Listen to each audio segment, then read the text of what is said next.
اعوذ باللہ من الشیطان الرجیم بسم اللہ الرحمن الرحیم۔ حدیث نبوی صلی اللہ علیہ وآلہ وسلم۔ پہلی حدیث، میری موجودگی میں عمر بن حسن نے عبداللہ بن زید رضی اللہ عنہ سے رسول کریم صلی اللہ علیہ وآلہ وسلم کے وضو کے بارے میں پوچھا تو عبداللہ بن زید رضی اللہ عنہ نے پانی کا ایک تشت منگوایا، پھر ان لوگوں کے دکھانے کے لیے وضو شروع کیا۔ پہلے تشت سے اپنے ہاتھوں پر پانی گرایا، پھر انہیں 3 بار دھویا، پھر اپنا ہاتھ برتن کے اندر ڈالا، پھر کلی کی اور ناک میں پانی ڈال کر ناک صاف کی 3 چلوؤں سے 3 دفعہ، پھر اپنا ہاتھ برتن کے اندر ڈالا اور اپنے منہ کو 3 بار دھویا، پھر اپنا ہاتھ برتن کے اندر ڈالا اور دونوں ہاتھ کونیوں تک 2 بار دھوئے، پھر سر پر مسح کیا اور اس طرح کہ پہلے آگے کی طرف اپنا ہاتھ لائے، پھر پیچھے کی طرف لے گئے، پھر برتن میں اپنا ہاتھ ڈالا اور اپنے دونوں پاؤں دھوئے۔ دوسری روایت میں ہے، ہم سے موسیٰ نے، ان سے وہیب نے بیان کیا کہ آپ نے سر کا مسح 1 دفعہ کیا۔ یہ حدیث صحیح بخاری سے لی گئی ہے اور اس کا نمبر ہے 192۔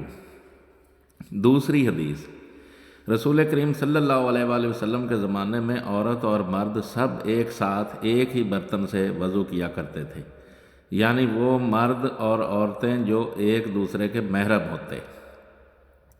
یہ حدیث بھی صحیح بخاری سے لی گئی ہے اور اس کا نمبر ہے 193۔ تیسری حدیث، رسول کریم صلی اللہ علیہ وآلہ وسلم میری مزاج پرسی کے لیے تشریف لائے۔ میں بیمار تھا، ایسا کہ مجھے ہوش تک نہیں تھا۔ آپ صلی اللہ علیہ وآلہ وسلم نے وضو کیا اور اپنے وضو کا پانی مجھ پر چھڑکا تو مجھے ہوش آ گیا۔ میں نے عرض کیا، یا رسول اللہ، میرا وارث کون ہوگا؟ میرا تو صرف ایک کلالہ وارث ہے۔ اس پر آیت میراث نازل ہوئی۔ یہ حدیث بھی صحیح بخاری سے لی گئی ہے اور اس کا نمبر ہے 194۔ چوتھی حدیث، ایک مرتبہ نماز کا وقت آ گیا تو جس شخص کا مکان قریب ہی تھا وہ وضو کرنے اپنے گھر چلا گیا، اور کچھ لوگ جن کے مکان دور تھے وہ رہ گئے، تو رسول کریم صلی اللہ علیہ وآلہ وسلم کے پاس پتھر کا ایک لگن لایا گیا جس میں کچھ پانی تھا، اور وہ اتنا چھوٹا تھا کہ آپ اس میں اپنی ہتھیلی نہیں پھیلا سکتے تھے، مگر سب نے اس برتن کے پانی سے وضو کر لیا۔ ہم نے حضرت انس رضی اللہ عنہ سے پوچھا کہ تم کتنے نفر تھے؟ کہا، اسی 80 سے کچھ زیادہ ہی تھے۔ یہ حدیث بھی صحیح بخاری سے لی گئی اور اس کا نمبر ہے 195۔ پانچویں حدیث، رسول کریم صلی اللہ علیہ وآلہ وسلم نے ایک پیالہ منگایا جس میں پانی تھا، پھر اس میں آپ نے اپنے دونوں ہاتھوں اور چہرے کو دھویا اور اسی میں کلی کی۔ یہ حدیث بھی صحیح بخاری سے لی گئی ہے اور اس کا نمبر ہے 196۔ چھٹی حدیث، رسول کریم صلی اللہ علیہ وآلہ وسلم ہمارے گھر تشریف لائے۔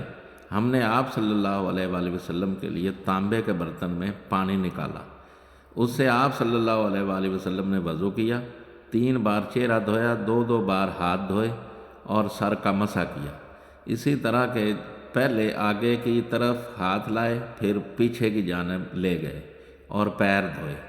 یہ حدیث بھی صحیح بخاری سے لی گئی ہے اور اس کا نمبر ہے 197۔ میری تمام دیکھنے اور سننے والوں سے گزارش ہے کہ میرے والدین، میرے بہن بھائی، میرے رشتہ دار اور میرے دوست جو اس دنیا سے جا چکے ہیں ان کے لیے مغفرت کی دعا فرما دیں۔ جزاک اللہ خیرہ۔ دعا گو طارق سلطان شاہ ہاشمی۔